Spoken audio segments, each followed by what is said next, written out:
السلام علیکم ورحمۃ اللہ وبرکاتہ۔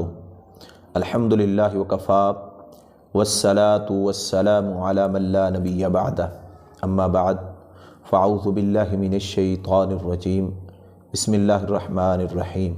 قال اللہ تبارک وتعالی فی کلامہ المجید وَأَقِیمُوا الصَّلَاةَ۔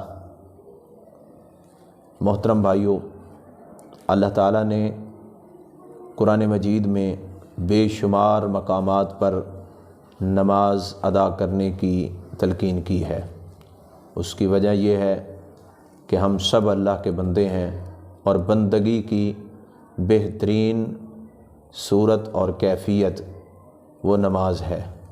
اس لیے ہم نے یہ فیصلہ کیا ہے کہ نماز کی اصلاح کے لیے ہم ایک پروگرام مرتب کریں، جس میں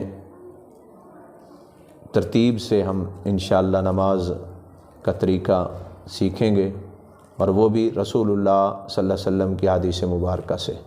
اس لیے کہ آپ نے فرمایا کہ ایک شخص نماز پڑھتا ہے اس کو 10واں حصہ نماز کا ملتا ہے، ایک اور پڑھتا ہے اس کو 9واں ملتا ہے۔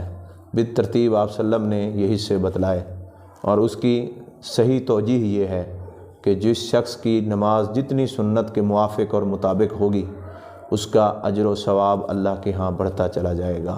اس لیے کہ آپ نے فرمایا صلو کما رأیتمونی اصلی۔ امام بخاری اس روایت کو نقل کرتے ہیں، آپ فرماتے ہیں کہ اس طرح نماز پڑھو، اس کیفیت میں نماز، اس کیفیت سے، اس حالت سے نماز پڑھو، اس طریقے سے نماز پڑھو کہ جس طرح مجھے نماز پڑھتے دیکھتے ہو۔ تو اللہ سے دعا کریں اللہ تعالی ہمیں اپنی نمازوں کی اصلاح کی توفیق عطا فرمائے۔ وآخر دعوانا الحمد للہ رب العالمین۔